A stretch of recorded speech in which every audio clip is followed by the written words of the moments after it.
San Francisco right now is low-key panicking. Now, we do have some pretty juicy details right now, and San Francisco is home to 815,000 people. Now, it used to be home to nearly 900,000 people, but of course, a bunch of people moved out. I think almost 100,000 people have moved out of the city, just that little spot, little San Francisco, in the past like 2 to 3 years. And the rest of the Bay Area is even worse. Not to mention, housing prices are actually going down, but you're still going to be paying like $1 million for like a crack box. So right now we're seeing a lot of real estate prices drop, but also something very interesting happening recently, especially if you look at this. We also have the San Francisco mayor coming to the public and just talking about the drug crisis. Now, this is a big deal because they kind of haven't really been doing much. I think right now San Francisco is a little bit scared right now because of so many companies moving out. Not to mention the amount of real estate developers losing money. Like, for example, 555 Fulton. Now, this is supposed to be one of the hottest developments out there, but now they're only selling this for $1 million. And you have this massive outdoor space. This is like 828 square feet, 2 bed, 2 bath. Guys, I'm not even being sarcastic. I'm being for real. This is actually like a good deal in San Francisco. Like during the peak, like the pandemic during 0% interest rates, this unit was easily selling for $1.5 million.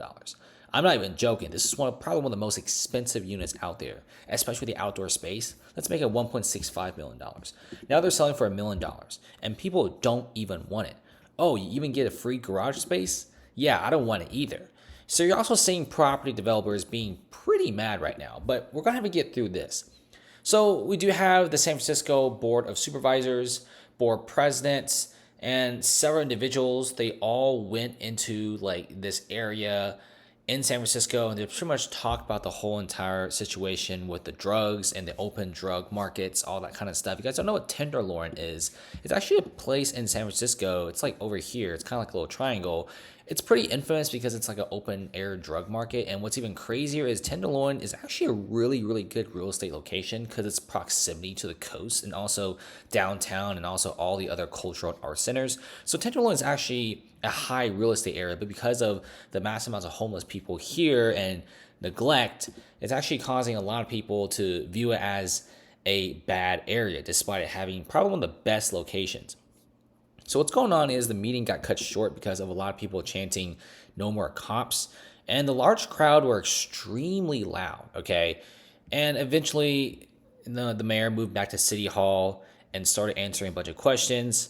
What they're saying is, hey, there's a lot of big divide. There's one side that are saying that law should be more strict. There should be actual arrest and stuff like that. And then there's also the other side saying, cops are bad. We shouldn't do this. But I'll give you my take on this. San Francisco has been doing the same thing for years and years, and it's been really, really slacking on its laws. I know having strict laws for some reason is a little bit controversial in California, but there has to be a little bit of strictness because it's getting to the point when you have CVS and Walgreens having to put glass in front of toothpaste and also toilet paper. I mean, when you get to that point, something's wrong for the way you govern the city. And a lot of people are moving out because of high homelessness, high crime, and it's not just San Francisco, guys, it's all of California, but especially San Francisco. And I think the reason why you have this sudden meeting, or I guess this Q&A session by the mayor, is because they're actually experiencing a lot of money loss. So before the pandemic, they didn't care too much about all this homelessness stuff. They're like, man, whatever, sweep it under the rug. I guess people could deal with it. Because their city was making like a lot of money from the amount of companies here. The vacancy in 2019 for commercial office real estate was 5 to 6%. It was actually very, very low. Okay, you also have big transactions of real estate. So the city was raking in the dough. But now, within 4 years, it's post-pandemic, and the people that left San Francisco to work online never came back. You also have tech companies suddenly started noticing, hold on a second, we didn't actually have to buy or rent like 100,000 square feet. We could operate with 0 square footage or maybe just 25,000 square feet. And the amount of shadow vacancies in San Francisco is crazy. And shadow vacancies are essentially empty space that the tenant is not occupying despite is paying for it. Meaning when the lease ends, they're going for a smaller space or just cancel the lease altogether. And right now San Francisco is actually owing a few $1 billion. And that is actually pretty rare and shocking because the city has been making a lot of money and they're actually having like a huge surplus of cash. No wonder they could make a $1.7 million toilet. But anyway, the remote working is shifting and commercial real estate is dropping in San Francisco. And I mean, like a 5-10% drop is pretty normal, but not like 75% drop, because that's what happened. There was like a commercial real estate office, 350 California Street, sold for $300 million back in 2019 during the peak, and now it's sold for $68 million, 75% off. You can't even find 75% off at like Ross. It's insane to see how cheap these massive skyscrapers are going for. And $68 million, guys, you could probably get like a little penthouse in New York City or in Singapore or in Hong Kong for that. But in San Francisco, apparently could buy a whole entire skyscraper. It's crazy stuff to see this kind of thing. And now I think San Francisco is getting a little bit scared because, apparently office vacancies are like close to 40% at this point with a national average of 20%. So San Francisco is doing pretty poorly. And when you have real estate transactions that bad, I mean, yeah, you're going to have to start addressing some of these issues, because a lot of the tech bros, the finance bros, they all say one thing: high crime, high homelessness, a lot of drug use. And when you have a lot of these large crowds chanting, making the laws less strict, no more cops, stuff like that, it doesn't really give a lot of the people working there confidence. I think what everyone just simply wants is to just have a more stable city. I mean, the city's crazy. I mean, what I've heard from people living there, it's basically like GTA. Like, no one really cares.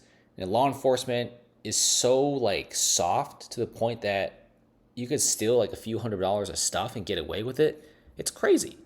Like, you will never see that in places like, Dubai or Singapore. I mean, those places are having huge real estate booms with a lot of people moving there because they actually enforce a lot of their laws.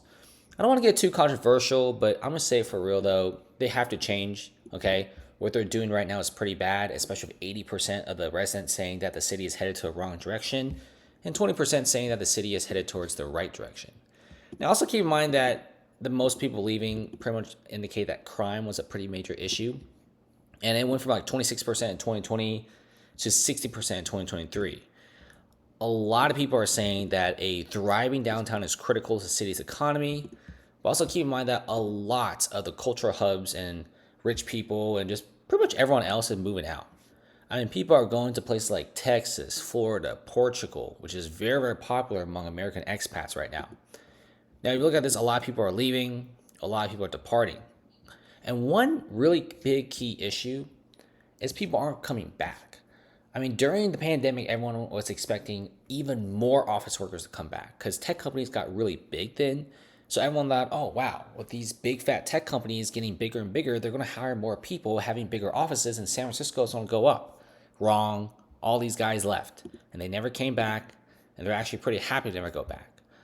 Now, I almost went to San Francisco for school, and thank goodness they never accepted me, because now apparently it's way worse than ever before. I mean, I've always thought San Francisco was kind of iffy, not that great in a lot of areas back in 2019, 2018 when I visited. But now apparently it's even worse. If you go to like some of the hot areas like, Union Street, the Marina, Pacific Heights, Fisherman's Wharf, these hot areas, apparently a lot of these hot retail centers are completely empty. And it's just pretty bad to see this kind of stuff. Guys, if the city doesn't change, it's practically dead. With a lot of tech bros leaving, the city is running out of cash because the taxes of San Francisco and the rest of California is insane. I mean, if you're making like $1 to $2 million, you're getting taxed nearly 50%. So half that is cut away for the city. And the city is finally losing a bunch of money and start noticing they have to do something about it or else everyone's leaving. So thanks for watching, guys. Comment below and see you later.